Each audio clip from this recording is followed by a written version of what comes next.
Assalamualaikum warahmatullahi wabarakatuh. Hello everyone, how are you doing? Apa kabar semua? Mudah-mudahan sehat selalu ya. Semangat juga untuk menjalankan ibadah puasa, dan bagi yang tidak berpuasa, jangan lupa selalu jaga kesehatan.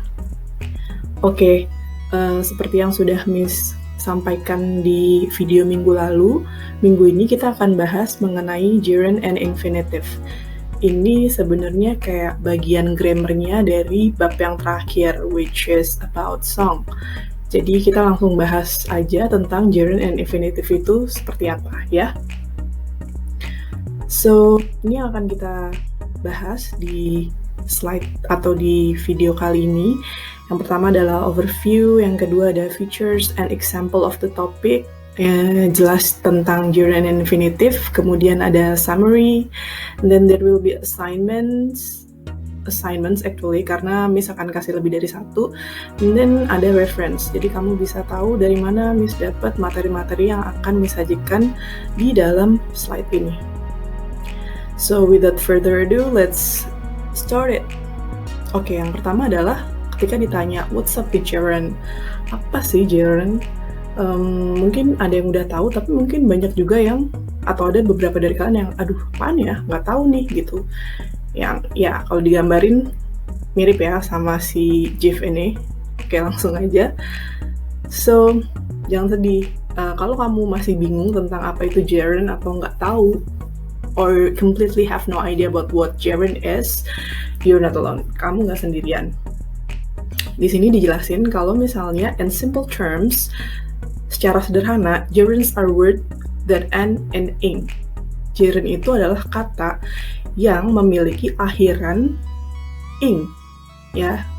Itu digaris bawahin, end in ing, and look like verbs but actually function as a noun. Dan sepertinya terlihat seperti kata kerja, tapi sebenarnya fungsinya adalah sebagai kata benda. Jadi bentuknya mirip sama kata kerja atau terlihat seperti kata kerja, tapi posisinya dalam kalimat itu sebenarnya dia sebagai kata benda atau nouns. Terus dibilang di situ, gerunds are often difficult to identify because they look exactly like common verbs. Ya mungkin yang bikin beberapa dari kalian bingung karena itu tadi bentuknya itu mirip dengan kata kerja ya, karena ada tambahan ing-nya. Terus gimana caranya biar nggak bingung? Kita lihat contohnya. Di sini ada dua contoh gerund. There are two examples of gerund, sentence using gerund actually. The first one is swimming is my favorite sport, sama the second one is my parents love my singing. Nah, yang mana sih yang disebut dengan gerundnya? Atau kamu bisa bilang kata kerja, kata bendanya yang mana, nounnya yang mana di sini? Itu yang di contoh pertama itu adalah ini, swimming. Kemudian yang kedua adalah singing. Nah, kenapa swimming ini dia jadi gerund? We can verify that swimming is a noun. Kita bisa pastikan kalau kata swimming di sini itu adalah kata benda in the above sentence because di kalimat ini karena we can replace it with another noun. Kita bisa ganti kata swimming ini dengan kata benda yang lain. Contohnya, kalau si swimming ini Miss ganti jadi golf. Golf is my favorite sport.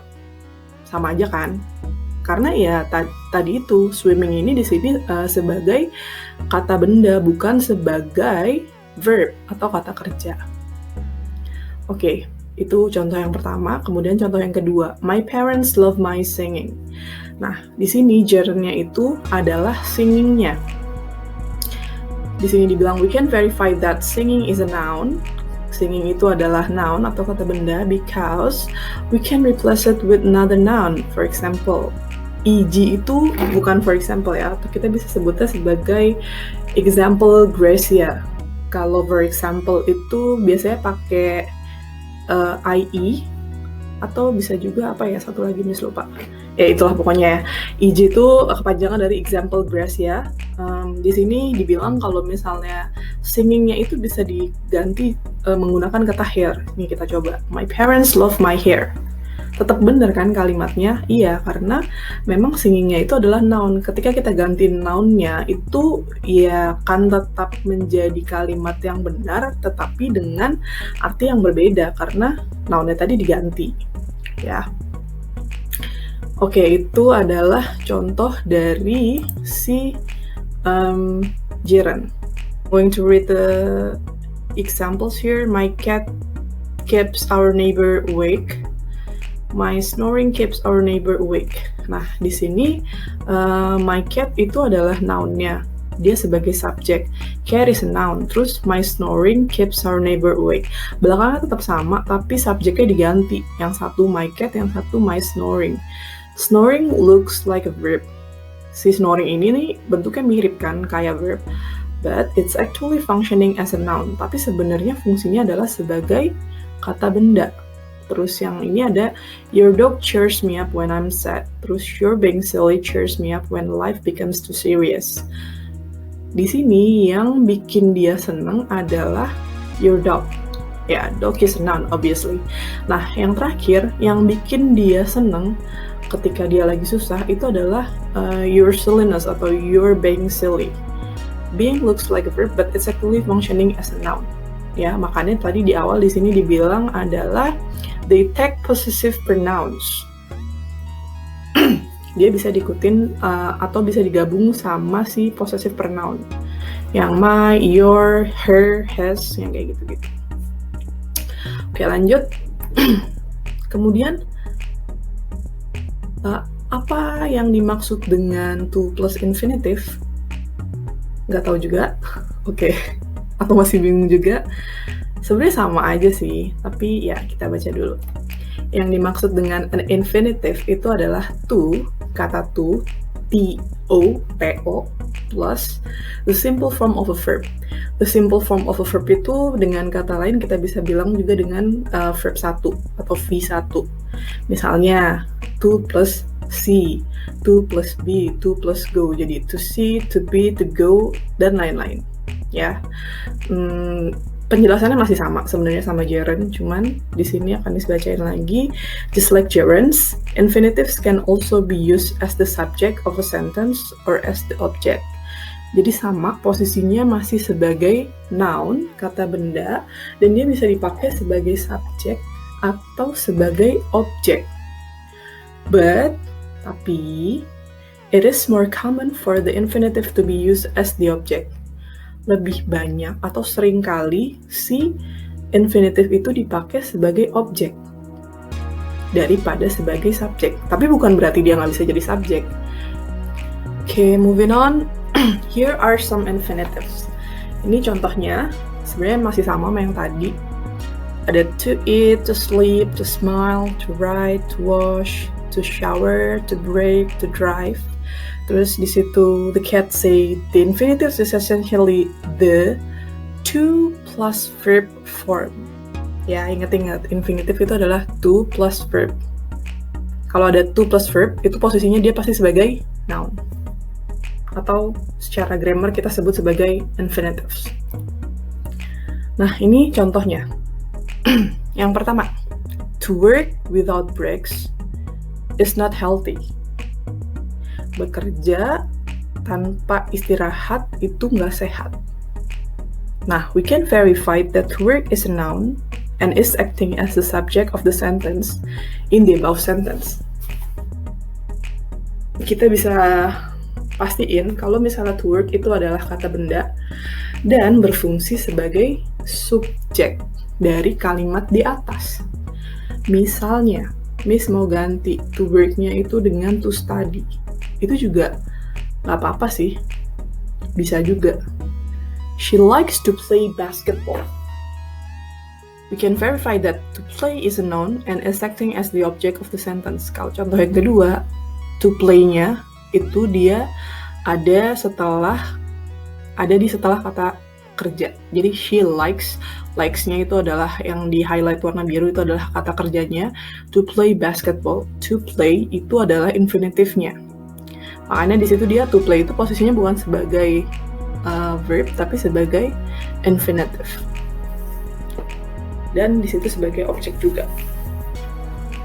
Sudah bingung atau sudah jelas? Oke, kita lanjut lagi. Nah, kalau kita ngomongin soal gerund sama infinitive itu ada yang disebut sebagai common verbs follow by gerund sama common verbs follow by infinitive. Jadi ada beberapa kata kerja yang bisa diikutin dengan gerund atau yang bisa diikutin dengan infinitive. Terus pertanyaannya, ini pasti nggak, Miss? Iya, pasti. Jadi kata-kata kerja yang ada di kolom sebelah sini,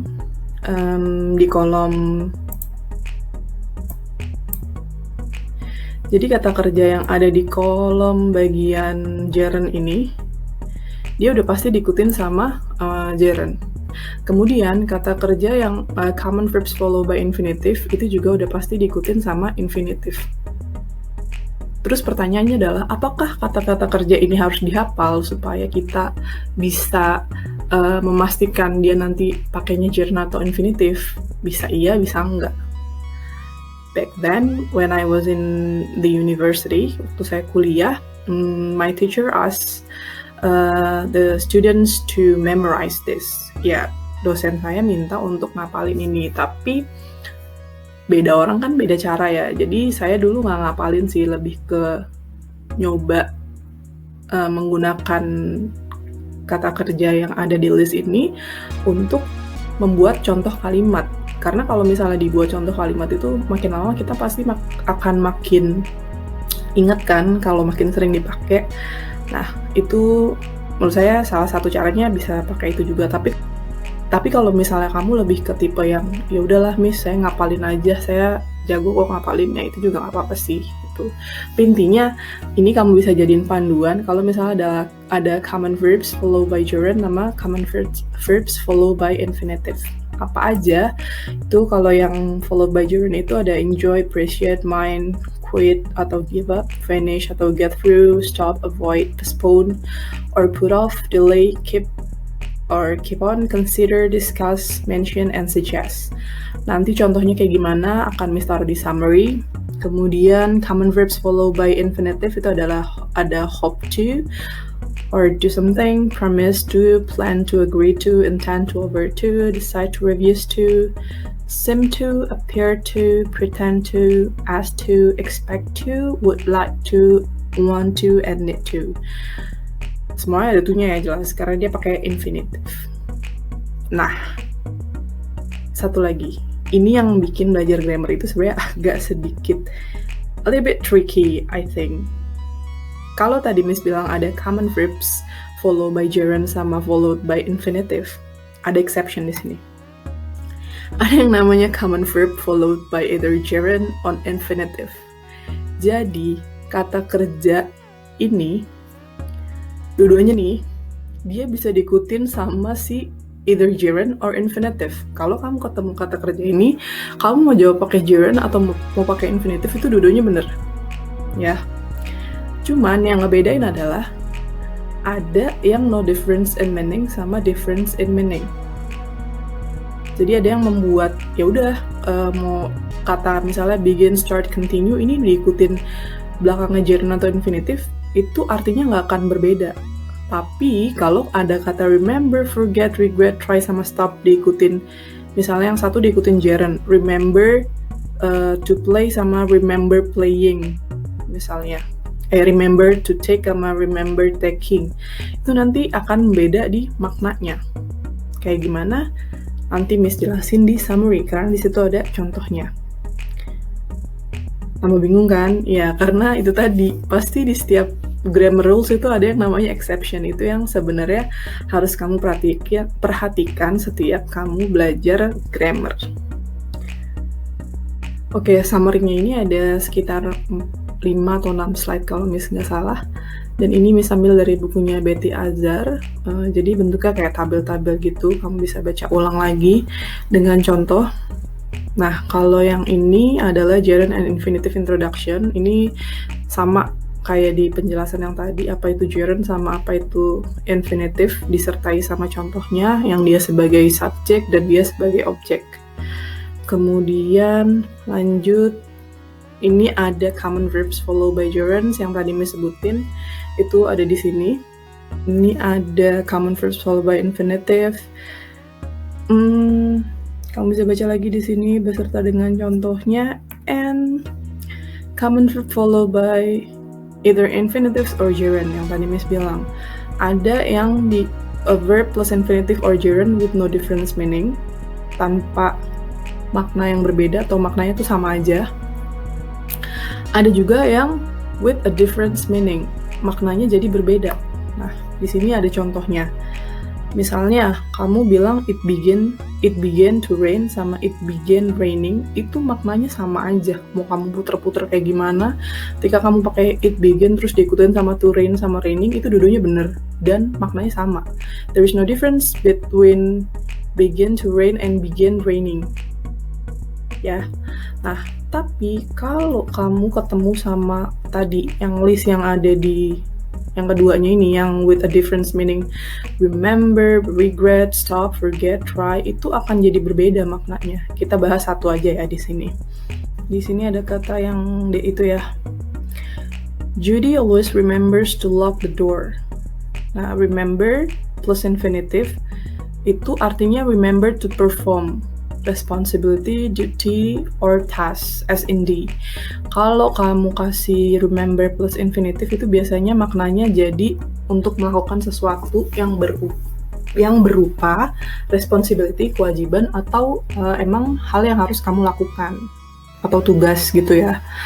Terus kalau misalnya di sini ada yang F, remember plus gerund. I remember seeing the Alps for the first time. The sight was impressive. Nah, remember plus gerund atau remember ditambah dengan gerund itu artinya bisa juga nge-recall. Nge-recall itu apa sih? Ngingat kembali. Something that happened in the past. Jadi kamu lagi nginget-nginget sesuatu ketika kamu ngasih remember plus gerund. Tadi kan kalau misalnya remember plus infinitive itu menandakan kalau misalnya kamu remember to perform, mengingat untuk melakukan sesuatu hal yang berupa kewajiban atau tugas yang harus kamu lakukan. Tapi kalau remember plus gerund itu when you're recalling something happen in the past. Jadi kamu mencoba untuk mengingat-ingat sesuatu yang terjadi di masa lampau. Nah, sisanya kamu bisa baca di sini.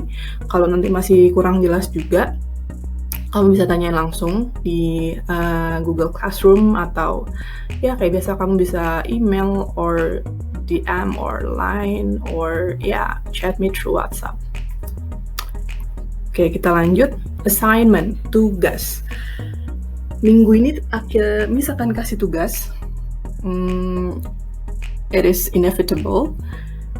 Emang gak terhindarkan ya tugasnya, karena nanti abis lebaran itu kamu akan ada finals, and then next week Miss akan kasih final review, jadi materi-materi yang kita bahas di semester 2 sama latihannya, supaya nanti kamu bisa siap-siap si PAT-nya itu bakal seperti apa. Jadi nanti di minggu depan itu final review-nya Miss akan kasih kayak ya review aja dulu dari bab yang awal semester 2 itu sampai yang terakhir ini, sampai si gerund and infinitive. Kemudian Miss akan kasih pertanyaan berupa pilihan ganda. Nah, tugas yang untuk minggu ini apa? Assignment will be linked in Google Classroom Stream. Nanti akan Miss posting beberapa link. Kenapa beberapa? Yes, you hear it right. I'm going to give you 3 assignments in a row. Miss akan kasih 3 tugas berturut-turut, dan 3-3-nya itu adalah link dari quizzes.